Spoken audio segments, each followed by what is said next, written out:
नमस्कार विद्यार्थियों। इस व्याख्यान में हम चतुर्थक विचलन 2 के अंदर अपकिरण के चतुर्थक विचलन ज्ञात करने के लिए एक ऐसा उदाहरण लेंगे जो सतत श्रेणी का है, लेकिन दिखने में ये सतत श्रेणी प्रथम दृष्टया नहीं लगता है। इससे पूर्व के व्याख्यान में हमने चतुर्थक विचलन और इसके गुणांक ज्ञात करने के भिन्न भिन्न तरीके देखे थे और कौन कौन से सूत्र किस प्रकार से लगाए जाते हैं उसके बारे में भी हमने जाना था। मैं एक बार पुनः आपको याद दिला देता हूँ कि चतुर्थक विचलन ज्ञात करने के लिए जो आधार होता है वो चतुर्थक ही होता है, यानी चतुर्थक 1 और चतुर्थक 3, यानी प्रथम चतुर्थक और तृतीयक चतुर्थक, यानी कि Q1 और Q3। और चतुर्थक विचलन ज्ञात करने के लिए जो सूत्र होता है Q3 - Q1/2, और चतुर्थक विचलन गुणांक ज्ञात करने के लिए जो सूत्र होता है वो होता है Q3 - Q1/Q3 + Q1। अब हम आगे चलते हैं और एक ऐसा उदाहरण ले रहे हैं जो कि दिखने में प्रथम दृष्टया सतत श्रेणी का नहीं लगता है। प्रश्न है, कैलाशनाथ नागर की बुक में से लिया है, निम्न बंटन से चतुर्थक विचलन और उसका गुणांक ज्ञात कीजिए। प्रश्न है और पद का केंद्रीय मान यानी सेंट्रल साइज 1, 2, 3, 4, 5, 6, 7, 8, 9, 10 और आवृत्ति है, फ्रीक्वेंसी है 2, 9, 11, 14, 20, 24, 20, 16, 5, 2। ये प्रश्न कई बार अनेक विश्वविद्यालयों में पूछा गया है, इसलिए इसको मैंने उदाहरण के रूप में यहाँ पे लिया है। और ये जो प्रश्न है, जब एक बार खुली आंखों से देखते हैं तो ऐसा लगता है जैसे पहली लाइन या पहली पंक्ति जो है वो 1, 2, 3, 4, 5, 6, 7, 8, 9, 10 इस तरह से है कि ये क्रम संख्या लिखी हुई है या फिर ये कोई अनुक्रमांक या रोल नंबर लिखे हुए हैं और उसके साथ में संख्या दी हुई है। लेकिन थोड़ा सा डाउट हमारा यहाँ से शुरू हो जाता है कि इसमें आवृत्ति लिखी हुई है दूसरी पंक्ति में। आवृत्ति तभी दी होती है जबकि उसके साथ में या तो पद होते हैं या फिर पदों का आकार होता है या फिर वर्गांतर होते हैं। इसमें पद वर्गांतर नहीं दिए हुए हैं, लेकिन पद दी दिए, लेकिन पदों का केंद्रीय मान सेंट्रल साइज दी हुई है, अर्थात CS दी हुई है। इसका मतलब ये हुआ है कि ये कोई न कोई वर्ग होंगे जिनके बीच का, जिनके केंद्र का मान है ये। इसलिए हमें सबसे पहले क्या करना पड़ेगा, इन पद के केंद्रीय मानों के आधार पर वर्गांतर ज्ञात करने पड़ेंगे। और वर्गांतर के लिए हमें क्या करना होता है कि जो पद का केंद्रीय मान है उनके बीच में कितना अंतर है वही हमारा वर्गांतर का अंतर होगा। इसलिए सबसे पहले हमें क्या करना पड़ेगा, सबसे पहले हमको वर्गांतर ज्ञात करने पड़ेंगे इस अंतर के आधार पर। तो 1, 2, 3, 4 यानी 1-1 का अंतर आ रहा है, तो वर्गांतर जो बनेंगे वो भी 1-1 का ही होंगे। अब वर्गांतर पदों के केंद्रीय मान से वर्गांतर बनाने के लिए जो तरीका होता है वो होता है कि पदों के केंद्रीय मानों के बीच में जो अंतर है उसको 2 भागों में बांटकर एक बार प्रत्येक केंद्रीय मान में से घटाना और एक बार उसमें जोड़ना। तो अंतर 1 का है तो 1 को यदि 2 का भाग दिया तो हो गया 0.5। तो पहला जो केंद्रीय मान है वो है 1 में आधा घटाया तो हो गया आधा, अर्थात 1 - 0.5 = 0.5 हो गया। और एक बार इसमें जोड़ेंगे तो 1 + 0.5 1.5 हो गया। तो पहला जो वर्ग बनेगा हमारा 0.5 to 1.5।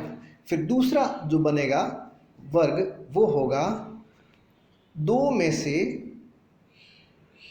2 में से 0.5 घटाया तो 1.5 आया, और 2 में 0.5 जोड़ा तो 2.5 हुआ। इस तरह से ये हमारा दूसरा वर्ग अंतराल बना 1.5 टू 2.5। अब हमें ये पता है कि एक एक का अंतर है, और दो वर्ग हमारे बन चुके हैं, 0.5 टू 1.5 और 1.5 टू 2.5। तो अगला हो जाएगा 2. जहाँ बंद हो रहा है वहीं से शुरू करते हुए 2.5 से 3.5, क्योंकि एक का अंतर है तो एक के अंतर के साथ में इस तरह से, और फिर अगला हो जाएगा 3.5 से 4.5, फिर 4.5 से 5.5, 5.5 से 6.5, 6.5 से 7.5, 7.5 से 8.5, 8.5 से 9.5, और अंतिम जो होगा वो 9.5 से 10.5। इस तरह से हमारे वर्गांतर बन जाएंगे, और ये क्लास इंटरवल हमारे पास में प्राप्त हो गए।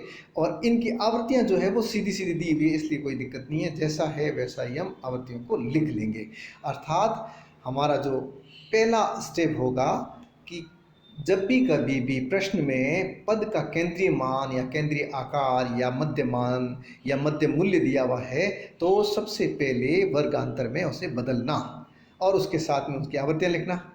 ये पहला स्टेप है। उसके बाद चूंकि हमें क्या करना है, हमें ज्ञात करना है चतुर्थक, प्रथम और तृतीय। और जब भी हमें मध्य का या चतुर्थक ज्ञात करने होते हैं तो सबसे पहले सतत श्रेणी और खंडित श्रेणी में CF ज्ञात करनी होती है, अर्थात संचयी आवृत्ति ज्ञात करनी होती है। क्यों? क्योंकि जो हमारा सूत्र होता है Q1 का सूत्र होता है Q1 is equal to L plus I upon F Q1 minus C। ये जो सूत्र है इसे हम इस प्रकार से भी लिख सकते हैं, और इसे हम ऐसे भी लिख सकते हैं, L1 plus N upon 4 minus C upon F into I। जैसा भी हम लिखना चाहें, ये हमारे ऊपर डिपेंड करता है कि सूत्र कौन सा आपको याद रहेगा वो लिखिएगा। क्योंकि मैंने इससे पहले जब प्रश्न हल किए थे तो उसमें मैंने बताया था L1 plus N/4 minus C upon F into I, ये सूत्र बनाया था। अब इसमें I को पहले ले लिया है, L छोटा लिखा है, इसका मतलब L जो L1 ही है, और I को F के ऊपर लिख दिया, यानी कि ये वर्ग अंतराल यहाँ पे लिख दिया है। और N/4 का मतलब यहाँ पे Q1 है, जो स्मॉल Q1 लिखा है इसका मतलब है N/4, ये जो सबसे पहले हमको ज्ञात करना होगा। और C का मतलब जो पहले था वही है, यानी F, यानी चतुर्थक वर्ग से ठीक पहले की संचयी आवृत्ति।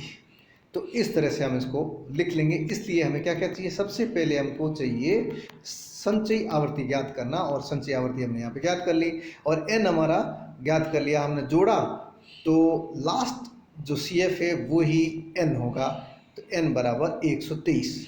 अब हमें सबसे पहले क्या करना पड़ेगा, सबसे पहले Q1 ज्ञात करने के लिए सूत्र है n संचयी आवृत्ति में के आधार पर चतुर्थक वर्ग ज्ञात करने के लिए N/4 तो Q1 के लिए, और 3N/4 Q3 के लिए। तो N 123 है, तो 123/4 कितना आ रहा है, 30.75। ये 30.75 वहाँ पद है जो कि CF के किस में शामिल है, 36 में शामिल है, और 36 का जो वर्ग अंतराल है वो 3.5 से 4.5 है। अर्थात जो Q1 के लिए वर्ग होगा, प्रथम चतुर्थक प्रथम का वर्ग होगा 3.5 से 4.5, तो L जो L1 होगी या L होगी वो होगी 3.5। और इसी तरह से Q3 जब ज्ञात करेंगे तो 3N/4 यानी कि 3 इंटू 123/4 जो कि 92.25 आइटम आ रहा है, 92.25वां पद किस में शामिल है, ये शामिल है 100 में। तो 100 का जो वर्ग है वो है 6.5 से 7.5। तो इसका जो चतुर्थक 3 का वर्ग होगा, Q3 का वर्ग होगा 6.5 to 7.5 और L जो होगी L1 वो हो जाएगी 6.5। अब Q1 के लिए F 14 है, C 22 है और Q3 के लिए F 20 है और C 80 होगी। इस तरह से हम यहाँ पे लिख देंगे। तो Q1 के लिए L1 3.5 और I है 1 यानी वर्ग अंतराल 1/14 और ये Q1 यानी कि n/4 ये है 30.75 माइनस 22 यानी कि चतुर्थक एक वर्ग के ठीक पहले की संचयी आवर्ती ये 22, ये हमने इस तरह से लिख दी। उसके बाद में इसको हमने हल कर दिया तो 3.5 प्लस 8.75/14। उसके बाद में 8.75 में 14 का भाग दिया तो 0.625 आया और इसमें जब हम 3.5 को प्लस कर देंगे तो 4.125 Q1 आएगा। और ठीक इसी तरह से Q3 भी हम ज्ञात कर लेंगे और Q3 के लिए L1 है 6.5 और वर्गांतर 1 का है, उसकी आवृत्ति 20 है और 3n/4 ये है 92.25 92.25 और वर्ग इस Q3 के वर्ग से ठीक पहले की संचयी आवृत्ति 80 है तो -80 हो जाएगा। फिर 92.25 में से 80 घटाया तो हो गया 12.25 और यहाँ पे हम लिख देंगे 6.5 प्लस 12.25/20। 12.25 में 20 का भाग दिया तो आएगा 0.6125। इसको 6.5 के साथ प्लस करेंगे तो उत्तर हो जाएगा 7.1125। अब हमारे पास में Q3 भी है और Q1 भी है। इसको हम चतुर्थक विचलन गुणांक इसकी सहायता से हम ज्ञात कर लेंगे। तो 7.1125 माइनस 4.1250/7125 प्लस 4.1250 तो 2.9875/11.2375 इसका हल होगा। और 2.9875 में 11.2375 का भाग देंगे तो उत्तर होगा 0.266। ये हमारा चतुर्थक विचलन गुणांक होगा। इस तरह से हम चतुर्थक विचलन और इसका गुणांक ज्ञात कर सकते हैं। धन्यवाद।